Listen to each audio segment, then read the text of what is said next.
Hello एमर्स, आज हम लोग पुनः क्वाड्रेटिक इक्वेशन में आगे की ओर बात करेंगे। तो इससे पहले हम लोगों ने बात कर लिया था कि क्वाड्रेटिक इक्वेशन को सॉल्व कैसे करना है थ्रू द सिद्धाचार्य सूत्र और क्वाड्रेटिक फार्मूला। तो क्वाड्रेटिक फार्मूला या सिद्धाचार्य के सूत्र के थ्रू हम कैसे सॉल्व करेंगे। ओके, इस पर बेस्ड हम लोगों ने कुछ क्वेश्चंस भी देखे थे। अगर मैं ये मानूं कि आप लोगों को आ चुका है तो इसी मानने के आधार पर मैं क्या करूंगा, आगे की ओर बढ़ जाऊंगा।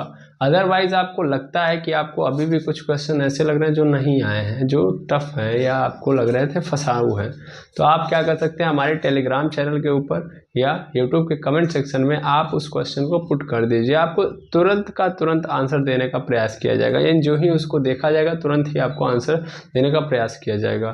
ठीक है, तो आप प्लीज़ ऐसा ज़रूर करिएगा। अदरवाइज हम आगे बढ़ रहे हैं, अगर कोई भी डाउट हो तो ज़रूर बताएंगे। ओके, चलिए अब हम लोगों ने सिद्धाचार्य से, यानी सिद्धाचार्य जो सूत्र था, इस सूत्र से हम लोगों ने ये तो सीख लिया कि कैसे हमको सॉल्व करना है, how to solve a quadratic equation, यानी एक क्वाड्रेटिक इक्वेशन को सॉल्व कैसे करना है। ओके, ये सीख लिया हम लोगों ने। ठीक, अच्छा सर, सिद्धाचार्य सूत्र था क्या, यानी क्वाड्रेटिक फॉर्मूला था क्या? अगर हम बात करेंगे तो क्वाड्रेटिक फार्मूला की बात करोगे हम, तो ये था हमारे पास x is equal to minus B plus minus under root में B square minus 4ac upon पूरे के नीचे 2a, यही था क्वाड्रेटिक फार्मूला। अच्छा सर, अच्छा यहाँ से सर ये प्लस माइनस का मतलब क्या है? यहाँ से ये मतलब है कि एक बार इसकी वैल्यू आती थी minus B plus minus under root में B square minus 4ac upon 2a, और एक बार आती थी एक बार प्लस में एक बार माइनस में माइनस बी अंडर रूट में B square minus 4ac upon 2a, ये आती थी। ठीक है, तो इसकी दो वैल्यूज आती थी, एक यहाँ से और एक यहाँ से, दो वैल्यूज आती थी। सर ये दो वैल्यूज क्यों आती थी? बिकॉज हम बात कर रहे हैं क्वाड्रेटिक इक्वेशन की, जिसमें आ रहा है क्वाड्रेटिक शब्द। क्वाड्रेटिक का मतलब ही क्या होता है कि X square plus B X plus C, this मतलब कि क्वाड्रेटिक इक्वेशन मिलके किससे बना है? क्वाड्रेटिक पॉलिनोमियल से। और क्वाड्रेटिक पॉलिनोमियल में मतलब जिसके पे मैक्सिमम पावर कितनी हो? मैक्सिमम पावर होती है 2। तो मैक्सिमम पावर 2, तो इसका मतलब पावर बताती है कि इस पूरे इक्वेशन के सोल्यूशन कितने होंगे। ठीक है, इसका मतलब अगर इसके पास मैक्सिमम पावर 2 है तो इसका मतलब मैक्सिमम इसके सोल्यूशन भी कितने हो सकते हैं? 2, 3 नहीं हो सकते, 2 सोल्यूशन इसके हो सकते हैं, कहने का अर्थ ये है। ओके, इन दो ऐसे आप वैल्यूज डाल सकते हो जिन पे ये पूरा का पूरा जो होगा, ये मान लीजिए इक्वेशन बोलूँगा तो RHS में किसी के बराबर होगा, तो कोई ऐसी दो वैल्यूज होंगी जो जिनको हम यहाँ पे रखेंगे x के जगह पे, तो जिससे वो RHS को सेटिस्फाई करेंगे, यानी RHS के बराबर होंगी। ठीक है, तो यहाँ पे आप जो देख रहे हो माइनस बी प्लस माइनस यहाँ पे आया है minus B plus minus B square minus 4ac under root upon पूरे के नीचे 2 है। तो इसमें जो एक वैल्यू है, मतलब यहाँ पे दो वैल्यूज आने वाली है भाई, तो एक वैल्यू यहाँ पे प्लस करने पे आती है, दूसरी वैल्यू माइनस करने पे आती है, ये भी आप लोगों ने देखा है। यहाँ से दो वैल्यूज आती है एक्स की, एक ये वैल्यू होती है और ये दूसरी वाली ये होती है। तो अगर आप सही मायने में देखेंगे ना, तो ये क्या है? ये वही दोनों वैल्यूज हैं जिनको हम यहाँ पे एक्स में पुट करेंगे तो ये 0 कर देंगे, है ना।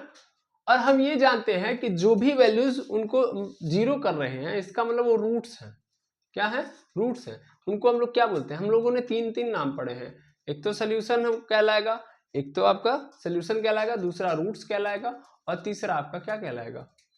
सोल्यूशन, रूट्स, और तीसरे नंबर पे क्या आता है? तीसरे नंबर पे उनको जीरोस भी कहते हैं। तो 3 ऑप्शन होते हैं यहाँ पे। इन हम क्वाड्रेटिक इक्वेशन के अंदर इनको हम लोग क्या मानेंगे? रूट्स मानेंगे। भाई तीनों का अर्थ एक ही है कहीं ना कहीं। सोल्यूशन का मतलब कि ऐसी वैल्यू जिनको आप रखो तो RHS के बराबर कर पाए, तो वो सोल्यूशन हो गया मेरा। वो सोल्यूशन है अगर, तो सिंपल समझो यहाँ पे सोल्यूशन है ना भाई, 0 ही तो लाना है, तो इसका मतलब यहाँ पे जो भी मैं पुट करूंगा उसके थ्रू 0 ही आने वाला है। जीरोस कहता है कि भैया ऐसे वैल्यू जिनको रखने पे पूरा का पूरा जो पॉलिनोमियल है वो 0 हो जाए, तो इसका मतलब जीरोस भी 0 ही बना रहा है। और रूट्स का मतलब होता है कि जिनको रखूं मैं, तो इसका मतलब वो ऐसी वैल्यूज हो जिनको अगर हम रखें वहां पे इक्वेशन के अंदर, या उस पूरे फॉर्मेट के अंदर, या उस एक्सप्रेशन के अंदर, तो किस में कन्वर्ट हो जाए? 0 के अंदर डाटा देने लगे, यानी आंसर हमारा 0 है। तो रूट्स का मतलब भी वही होता है। तो हम यहाँ पे क्वाड्रेटिक इक्वेशन के अंदर सोल्यूशन ना देख के हम लोग क्या देखेंगे, रूट्स के बारे में समझेंगे। इसका मतलब हम जब किसी क्वाड्रेटिक इक्वेशन का सोल्यूशन निकाल रहे हैं, इसका मतलब हम उसका क्या फाइंड आउट कर रहे हैं, रूट्स फाइंड आउट कर रहे हैं। समझ में आ रही बात? रूट्स का मतलब क्या होता है? रूट्स का मतलब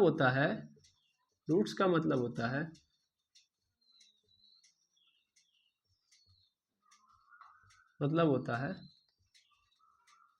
कि क्वाड्रेटिक इक्वेशन के फंडामेंटल वैल्यूज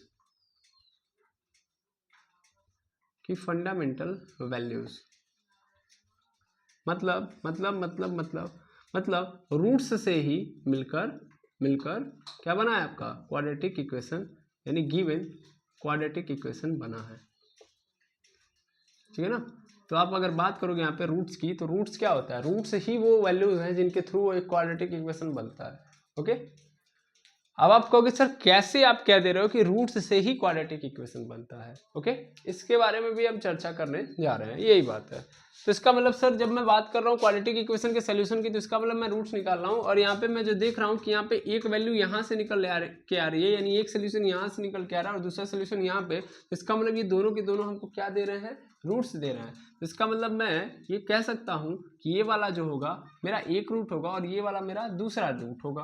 तो दो रूट्स होंगे, क्योंकि दो रूट से मिलके ही एक क्वाड्रेटिक इक्वेशन बनेगा, क्योंकि मैक्सिमम पावर कितनी है, 2।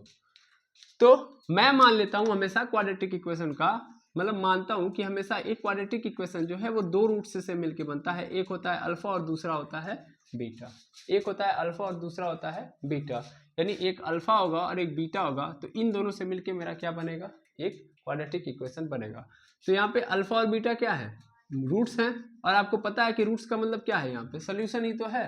तो यहाँ पे एक सोल्यूशन ये है, तो इसका मतलब ये पहला रूट है, यानी ये अल्फा की वैल्यू मिलेगी यहाँ से, और यहाँ पे दूसरा सोल्यूशन, इसका मतलब ये किसकी वैल्यू है, बीटा की वैल्यू है। तो ये मिल गई हमको बीटा की वैल्यू और ये मिल गई हमको अल्फा की वैल्यू।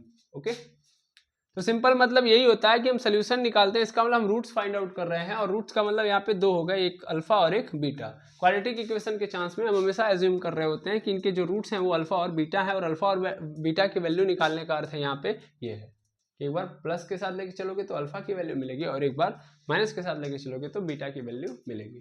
ठीक है, तो आप याद रखोगे हमेशा कि हम सिद्धाचार्य से इस फॉर्मूले से सॉल्व करते हैं क्वाड्रेटिक इक्वेशंस को, और क्वाड्रेटिक इक्वेशन को फाइंड आउट करने का मतलब है, मतलब सॉल्व करने का मतलब उससे सोल्यूशन निकालना। सोल्यूशन किस में कन्वर्ट हो जाता है, रूट्स में। रूट्स क्या होते हैं, जिनसे मिलकर पूरा का पूरा क्वाड्रेटिक इक्वेशन बना है। अभी आपके मन में डाउट होगा कि कैसे रूट से क्वाड्रेटिक इक्वेशन बनाए, तो अभी धीरे धीरे आगे जाके मैं आपको सॉल्व कर दूंगा इस क्वेश्चन के आंसर को। ठीक है, अच्छा, फिर यहाँ पे मैंने बोला कि फंडामेंटल वैल्यूज है, यानी ये वैल्यूज ना रहे तो इसके कारण, अगर ये वैल्यूज नहीं नजर आ रही है तो इसके कारण आपका क्वाड्रेटिक इक्वेशन कभी नहीं बनेगा, कहने का अर्थ ये होता है। ठीक है, अच्छा, इसके बाद फिर समझो कि यहाँ से अगर हम सोल्यूशन निकाल लेते हैं, इससे दो सोल्यूशन निकाल लेके आते हैं, तो इसका मतलब दो सोल्यूशन मतलब दो रूट्स होते हैं, क्योंकि हम मान लेते हैं कि यहाँ पे ax² + bx + c यानी कोई क्वाड्रेटिक इक्वेशन दिया है, तो इसके हमेशा कितने रूट्स होंगे, दो रूट्स होंगे, तभी जाके ये दोनों रूट्स से मिलकर क्या बनेगा, ये क्वाड्रेटिक इक्वेशन बनेगा। इसमें से अगर मान लो हम पहला सोल्यूशन निकाल रहे हैं, तो इसका मतलब वो क्या हो गया, अल्फा, और दूसरा सोल्यूशन निकाल रहे हैं तो बीटा। ओके, इतनी बात समझ में आई? बिल्कुल, तो हमेशा हमको अल्फा और बीटा फाइंड आउट करना होता है। ओके, अब हम आज क्या देखेंगे, तो आज हम देखेंगे कि चूंकि हमने यहाँ से देख लिया सोल्यूशन, तो इसका मतलब हम रूट्स के बारे में समझ चुके हैं। आज हमारा जो टॉपिक है वो है रूट्स का नेचर। रूट्स का नेचर कैसा है सर, रूट का नेचर कैसा है, मतलब ये कि रूट्स कैसे हैं, गुस्सैल हैं, अच्छे हैं, प्यारे हैं, तो इसकी बात नहीं कर रहा हूँ मैं। इसका मतलब मैथ के अंदर किसी का नेचर फाइंड आउट करने का मतलब होता है कि वो रियल नंबर है या अनरियल नंबर है। ठीक है, ये फाइंड आउट करना कि उसका नेचर का मतलब कि किस टाइप का नंबर है, रियल नंबर वाला है कि इमेजिनरी नंबर के अंदर वो आ रहा है, यही नेचर फाइंड आउट करना है, उसका नेचर कहलाता है। ओके, यहाँ पे हम रूट्स का क्या फाइंड आउट करने जा रहे हैं, नेचर फाइंड आउट करने जा रहे हैं। तो चलिए देखते हैं इन रूट्स का नेचर कैसे होता है। ओके, चलिए देखिएगा, तो रूट्स का नेचर आखिर निकालने की जरूरत ही क्यों पड़ी।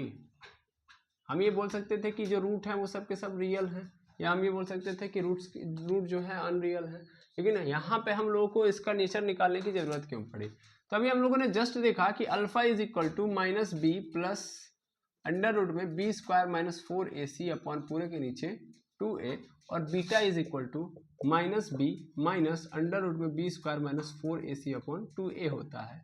यानी अल्फा का मतलब हम यहाँ से निकाल लेते हैं और बीटा का मतलब हम यहाँ से निकाल लेते हैं। तो एक बात थोड़ा सा ध्यान से समझिएगा कि जो बी स्क्वायर माइनस 4ac आपको दिख रहा है वो भी अंडर रूट में, क्या आप इसको पहचानते हैं? बिल्कुल आप पहचानते हैं। इसी को हम नाम देते हैं डिस्क्रिमिनेंट, बोलते हैं डिस्क्रिमिनेंट। और जब हम इस डिस्क्रिमिनेंट की बात कर रहे हैं, इस डिस्क्रिमिनेंट की बात कर रहे हैं, हिंदी में इसको बोलते हैं विविक्त कर, ठीक है, विविक्त कर। और रूट्स का नेचर का मतलब होता है मूलों की प्रकृति, मूलों की प्रकृति, इसका सीधा मतलब यही है, मूलों की प्रकृति की, यानी प्रकृति कैसी है इसकी। तो विविक्तर बड़ा इंपॉर्टेंट रोल निभाता है भाई, विविक्तर बड़ा इंपॉर्टेंट रोल निभाता है। क्यों? क्योंकि मैंने आपको इससे पहले बताया था कि जो श्रीधराचार्य सूत्र है वो डिस्क्रिमिनेंट पे क्या करेगा, डिपेंडेबल है। अगर डिस्क्रिमिनेंट हमारा क्या होगा, अगर डिस्क्रिमिनेंट, देखो इस पूरे का मतलब नहीं है, अंडर रूट का मतलब नहीं, केवल बी स्क्वायर माइनस 4ac को हम डिस्क्रिमिनेंट बोलते हैं और इसको रिप्रेजेंट करते हैं डी से। तो हमने बात की थी कि अगर हमारा जो डी है वो greater than or equal to 0 है, तब फॉलो होगा क्या, श्रीधराचार्य सूत्र, ऐसे तब फॉलो होगा। और अगर डी हमारा छोटा है, डी हमारा छोटा है 0 से, तब नहीं फॉलो होगा, नहीं फॉलो होगा क्या, एस है समझ में, तब श्रीधराचार्य सूत्र फॉलो नहीं होगा। कब? जब डिस्क्रिमिनेंट हमारा छोटा है। ओके, इसी बात को हम यहाँ पे डाल रहे हैं और यहाँ से निकाल रहे हैं, क्योंकि यहाँ तक तो ये तो ऊपर बात थी। अब हम गहराई में उतरेंगे और गहराई में उतर के चीजों को देखेंगे। ओके, चलिए यहीं से केसेस बनाएंगे। चूंकि आपको दिख रहा है ना यहाँ पे 3 केस ऑलरेडी नजर आ रहे हैं, एक बड़ा हो सकता है, एक बराबर हो सकता है और एक छोटा हो सकता है। चलिए बारी बारी हम बात करते हैं। ओके, मान लीजिए सबसे पहली बात कि जो डी है हमारा वो बड़ा है 0 से। तो अगर डी बड़ा है 0 से, तो डी बड़ा है 0 से, तो यहाँ से आप ध्यान देंगे कि जो अल्फा की वैल्यू आएगी वो minus B plus under root में बी स्क्वायर माइनस 4ac का मतलब डी होगा, डी मान लेता हूँ, अपॉन 2a आएगी। और यहाँ से बीटा की वैल्यू जो आएगी वो minus B minus under root में डी होगा और पूरे के नीचे 2a आएगी। यहाँ पे डी बड़ा होने से क्या फायदा है? डी बड़ा होने से फायदा है कि भैया अगर डी स्क्वायर रूट में बड़ा होके है, यानी स्क्वायर रूट में कोई भी वैल्यू गई है और वो माइनस से बड़ी है, यानी 0 से बड़ी है, तो 0 से बड़ी होने का मतलब वो कड़ी से बाहर निकलने की कैपेबिलिटी रखती है। इसका मतलब यहाँ से कोई ना कोई नंबर तो आएगा ही आएगा जो वास्तविक नंबर यानी रियल नंबर होगा, भले ही वो डेसिमल में हो, क्योंकि decimal is also a real number. तो यानी हमको इस कड़ी से क्या मिलने वाला है? रियल नंबर मिलने वाला है। तो इसका मतलब अगर ये रियल नंबर है तो बाकी तो ऑलरेडी रियल नंबर है, तो इसका मतलब पूरा का पूरा जो मेरा अल्फा होगा वो क्या होगा? रियल नंबर होगा। ऐसे ही मेरा बीटा भी क्या हो जाएगा? रियल नंबर हो जाएगा। तो इसका मतलब जो बोथ रूट हैं, मतलब दोनों के दोनों रूट्स हैं, मैं यहाँ पे लिख सकता हूँ बोथ रूट्स आर क्या बोलते हैं, रियल नंबर। ये रियल नंबर है, हाँ या ना? यानी दोनों के दोनों रूट्स क्या होंगे? रियल नंबर होंगे, वास्तविक संख्या होंगी। इसमें कोई दो राय नहीं है, क्योंकि यहाँ पे अगर डी मेरा बड़ा है तो आराम से बाहर आएगा, भले डेसिमल में आए, लेकिन आप निकाल लोगे तो इसका मतलब यहाँ से सीधा अर्थ है कि वो रियल नंबर दे देंगे। लेकिन एक चीज और नजर आ रही है कि अल्फा की जो वैल्यू है और बीटा की जो वैल्यू वो अलग अलग है। ध्यान से देखिए, यहाँ पे एक प्लस में और दूसरा किस में है? माइनस में, तो अलग अलग है। इसका मतलब क्या दोनों की दोनों वैल्यूज इक्वल है? नहीं। तो इसका मतलब बट यहाँ पे मैं लिख सकता हूँ अनइक्वल। यानी भाई रियल नंबर तो है दोनों के दोनों, लेकिन दोनों के दोनों आपस में बराबर नहीं है। समझ में आई बात? इसका मतलब जब डी मेरा 0 होगा तो मैं एकदम 100% श्योरिटी के साथ ये बोल दूंगा कि भाई जो आपकी वैल्यू है अल्फा और बीटा, ये दोनों के दोनों जो रूट्स होंगे, भले ये किसी के भी इक्वेशन, किसी क्वाड्रेटिक इक्वेशन के रूट हो, ये दोनों के दोनों रूट्स जो होंगे वो रियल नंबर होंगे, वास्तविक संख्या होंगी, और वो क्या होंगे? अनइक्वल, यानी असमान होंगे, यानी दोनों इक्वल नहीं होंगे। ठीक है, अच्छा। दूसरे पोजीशन पे, यानी दूसरे केस की मैं बात करूं कि जब डी क्या हो जाएगा आपका? 0, यानी डी क्या हो गया? 0। तो डी 0 होने का मतलब क्या है? ध्यान देंगे तो डी 0 यानी alpha is equal to minus B plus under root में डी होता है, और अंडर रूट में डी का मतलब डी मैंने क्या मान लिया? 0। तो डी 0 होने का मतलब कहानी खत्म ना इसकी, भाई डी 0 रखा है यहाँ पे, तो 0 कर्णी के अंदर 0 का मतलब क्या है? कर्णी खत्म, यानी स्क्वायर रूट खत्म, और उसके आगे लगा हुआ प्लस भी खत्म, तो क्या बचा केवल और केवल 2 है। अरे भाई ऐसे समझो, minus B plus under root में 0 अपॉन 2 है, तो क्या मतलब है इसका? इसका मतलब कहानी खत्म, और प्लस लगा तो इसकी भी कहानी खत्म। इसका मतलब केवल और केवल क्या बचा? माइनस बी अपॉन 2 है। ऐसे ही बीटा की भी वैल्यू निकालूंगा तो बीटा की value minus B minus under root में फिर 0 वन पूरे के नीचे 2 है और अंडर रूट में 0 का मतलब कहानी खत्म और आगे माइनस लगा तो इसका भी कोई मतलब नहीं है। तो इसका मतलब बीटा की वैल्यू क्या आ गई -2 है, बी माइनस बी अपॉन 2 है। सीधा अर्थ है कि नहीं है? यानी जब मैं डी 0 रखूंगा तो भाई डिस्क्रिमिनेंट की कहानी खत्म हो जाएगी और डिस्क्रिमिनेंट की कहानी खत्म हो रही है तो बाकी तो रियल नंबर ये थे, पहले भी थे अभी भी हैं। डर तो हमको डिस्क्रिमिनेंट से था तो वो तो कहानी ही खत्म है ना। तो रियल नंबर नहीं होने के चांसेस यहाँ पे क्या है, खत्म है। यानी 100% यहाँ पे ये दोनों के दोनों क्या होंगे, रियल नंबर होंगे। मैं यहाँ पे बोल सकता हूँ कि जो बोथ रूट्स हैं, both roots are real number, real number and, यहाँ पे बट लगा के लेकिन मैं एंड लगाता हूँ, एंड यहाँ पे लिख लेते हैं, एंड इक्वल। देखिए यहाँ पे इक्वल है कि नहीं है। देखिए जो अल्फा का मान है वही सेम टू सेम किसका मान है, बीटा का मान है। तो अल्फा और बीटा का मान तब क्या हो जाएगा, सेम। यानी डिस्क्रिमिनेंट जब 0 होगा तो अल्फा और बीटा की वैल्यू क्या हो जाएगी, सेम आ जाएगी। इन दोनों के दोनों रूट्स क्या होंगे, सेम होंगे। क्लियर, बिल्कुल। तो इस तरीके से हम रूट्स का नेचर समझेंगे। और तीसरा केस देख लेते हैं अगर हम लोग, d इज लेस देन 0 तो d लेस देन 0 मतलब alpha is equal to minus B plus under root के अंदर माइनस में d चला जाएगा। d किस में चला जाएगा, माइनस में, क्योंकि d 0 से क्या है, कम है। तो d 0 से कम का मतलब d किस में चला गया, माइनस में, अपॉन 2 है। और अगर माइनस में चला गया ये d स्क्वायर रूट में तो इसका मतलब ये क्या देगा हमको, इमेजिनरी नंबर। क्या देगा, इमेजिनरी नंबर। इमेजिनरी नंबर यानी काल्पनिक संख्या, और काल्पनिक संख्या यानी हमारे लिए डर, क्योंकि 10 के अंदर इमेजिनरी नंबर को सॉल्व करना हमने सीखा ही नहीं है, 10 में दिया ही नहीं गया है। और हम केवल और केवल किससे डील करेंगे, रियल नंबर से। तो ये तो इमेजिनरी नंबर हो गया। अब इमेजिनरी नंबर हो गया तो इसका हम लेके क्या करेंगे, क्योंकि ऐसे रूट्स का कोई मतलब है ही नहीं। ठीक है, तो इसका मतलब ये जो रूट होगा यहाँ पे ये इमेजिनरी नंबर है, भले ये क्या है, रियल नंबर है, लेकिन अगर इमेजिनरी नंबर आया तो इन्हीं के साथ ना कनेक्ट है। इसका मतलब ये पूरी पूरी वैल्यू किसके अंदर कन्वर्ट हो गई, इमेजिनरी नंबर के अंदर। इसी तरीके से अगर मैं बीटा की वैल्यू देखूंगा, बीटा की वैल्यू आई होप आ रहा होगा, नीचे कट ले रहा होगा, नहीं बिल्कुल नहीं दिखाई दे रहा है। ठीक है, तो अगर मैं बीटा की वैल्यू देखूंगा, यहाँ पे इक्वल थोड़ा सा ऊपर लिख के मैं यहाँ पे लिख दे रहा हूँ, बीटा की वैल्यू अगर मैं देखूंगा माइनस बी माइनस में डी हो जाएगा और यहाँ पे 2a और पूरा माइनस डी का मतलब यहाँ भी क्या हो जाएगा, इमेजिनरी नंबर। तो ये यहाँ पे जो अल्फा है और बीटा है वो सब के सब किस में कन्वर्ट हो गया, इमेजिनरी नंबर। अलग अलग तो है ही लेकिन उसके साथ साथ क्या है, इमेजिनरी नंबर।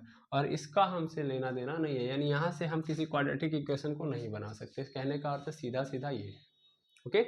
तो इमेजिनरी नंबर यानी इमेजिनरी रूट्स, और अगर इमेजिनरी रूट्स आ रहे हैं तो हम उनसे कभी भी क्वाड्रेटिक इक्वेशन को नहीं बना सकते हैं। इज दैट क्लियर, बिल्कुल। तो यहाँ से मैं बोल सकता हूं कि both roots are imaginary numbers and unequal. और जब अनइक्वल है भैया तो कहानी इसकी खत्म, कहानी इसकी क्या हो गई, खत्म। तो आई होप आपको इनके रूट्स के नेचर को कैसे फाइंड आउट करना है, चूंकि केसेस आपको जब समझ में आ गए तो आप क्वेश्चन जब करोगे तो आपको आसानी से समझ में आ जाएगा। ओके, क्वेश्चन में आपको क्या दिया होगा, क्वेश्चन में आपको एक क्वाड्रेटिक इक्वेशन दिया होगा और उसके रूट्स बता देगा। कभी कभी तो देखिए पहले टाइप का क्वेश्चन यहाँ से क्या बनता है कि सबसे पहले फाइंड आउट करिए कि इनके रूट्स कैसे होंगे। पहला क्वेश्चन तो यहाँ से सिंपल यही बनेगा, कोई क्वाड्रेटिक इक्वेशन दे देगा और क्या कहेगा, इनके रूट्स फाइंड आउट करो। पहला टाइप का क्वेश्चन ये। दूसरे टाइप का क्वेश्चन कि आपको कोई क्वाड्रेटिक इक्वेशन दे देगा, उसमें कोई अननोन वेरिएबल दे देगा, जैसे ax square plus bx plus c है, जिसमें x तो मेरा मेन वेरिएबल है, इसके थ्रू मेरा इक्वेशन चल रहा है, उसके अलावा भी कोई वेरिएबल दे देगा। यहाँ पे कोई कांस्टेंट होना चाहिए, उस कांस्टेंट के जहाँ पे k दे दिया और कुछ दे दिया, l दे दिया, a दे दिया, कुछ भी दे सकता है। ओके, किसी कांस्टेंट के जगह पे, तो उस कांस्टेंट की वैल्यू निकालने के लिए देगा और उसके साथ साथ हमको ये बोल देगा कि इसके रूट्स ऐसे हैं, तो बताओ इस k का मान क्या होगा, बताओ इस a का मान क्या होगा। तो इस पे इस तरीके के क्वेश्चन बनते हैं। ओके, आई होप ये बातें क्लियर होंगी, लेकिन सर बातों से क्लियर कुछ नहीं होता है, अगर आप क्वेश्चन करेंगे तो ही समझ में आएगा। ओके, चलिए एक आध क्वेश्चन हम देखेंगे तभी समझ पाएंगे, इसको आप नोट कर लीजिएगा। थोड़ा आउज गाउज मेरा होना संभव है, स्वाभाविक है, क्योंकि हम कभी भी इस चीज़ को लेकर नहीं लिखते हैं कि आगे क्या होने वाला है, जो हो रहा है उसी पे हम करते जाते हैं, इसीलिए क्या होता है थोड़ा सा आउंस गाउंस इसमें हो जाता है। ओके, थोड़ा सा यहाँ पे देखिएगा इमेजिनरी नंबर मैंने लिखा है, वही नोट करने में दिक्कत हो गई होगी आपको। चलिए देखिएगा, ये 2 क्वेश्चन लिखे होंगे, इनमें सबसे पहला बोल रहा है क्वेश्चन कि ये देखो क्वाड्रेटिक इक्वेशन है, इसका हमको इनके रूट्स का नेचर बताओ। ओके, बड़ा सिंपल है, इनके रूट्स का नेचर बताना है, that means discriminant find out कर लो। 3 केसेस है, तीनों में से जो फॉलो होता है निकाल दो। चलो डिस्क्रिमिनेंट फाइंड करते हैं। तो डी इज इक्वल टू का मतलब क्या होगा, बी स्क्वायर माइनस 4ac। चलो बी की वैल्यू का मतलब क्या होगा, यहाँ पे बी का मतलब सबसे पहले ये चीज़ करते ही नहीं है सर, सबसे पहले क्या करते हैं, ए बी सी की वैल्यू निकालते हैं। तो A X square plus B X plus C is equal to 0 से क्या कर लो, कंपेरिजन। देखो मैं हमेशा मिस्टेक करके ही बता पाऊंगा, तभी आपको समझ में आएगा। तो A X square plus B X plus C is equal to 0, यहाँ से मैं क्या करूँगा, कंपेयर करूँगा। कंपेयर करूँगा तो फिर क्या मुझे मिलेगा, ए की वैल्यू 4 मिलेगी। देखो भाई यहाँ पे एक्स स्क्वायर है, यहाँ पे एक्स स्क्वायर है, यहाँ पे ए है और यहाँ पे 4, तो ए इज इक्वल टू 4। यहाँ पे फिर देखो x है, यहाँ भी x है, यहाँ पे b है, और b की जगह पे यहाँ पे क्या लिखा है, -5 है। फिर ऐसे कैसे -5, तो आप समझ रहे होगे, b प्लस में यहाँ पे माइनस है तो सिंपल मतलब है -5 है। यहाँ पे c है, यहाँ पे c है, c की जगह पे यहाँ पे 3 है, तो c इज इक्वल टू 3 हो गया, बात खत्म। तो ए बी सी का मान मिल गया। अब डिस्क्रिमिनेंट निकालो, तो B square minus 4ac is equal to हमको निकालना ही है। b की वैल्यू कितनी है, -5, इसका स्क्वायर, -4 इंटू ए की वैल्यू 4 है, सी की वैल्यू 3 है, -5 का स्क्वायर यानी 25 हो गया। 4 4 जा 16, 16 3 जा कितना हो जाएगा, 4 4 जा 16, 16 3 जा 48। अगर मैं यहाँ से घटाऊंगा यानी 25 में से 48 या 48 में से 25 घटाऊंगा तो कितना आ जाएगा मेरे पास, तो 8 में से 5 जाएगा 3 और 4 में से 2 जाएगा, कितना बच जाएगा मेरे पास 23। चूंकि माइनस वाले में से घटाया तो आंसर किस में आएगा, माइनस में। तो डिस्क्रिमिनेंट मेरा क्या हो गया भैया, -23। -23 का मतलब सीधा सीधा मतलब है कि डिस्क्रिमिनेंट मेरा 0 से क्या है, छोटा है। और डिस्क्रिमिनेंट अगर छोटा 0 से क्या है, छोटा है, तो सीधा सीधा जो रूट्स होंगे, roots are imaginary and unequal.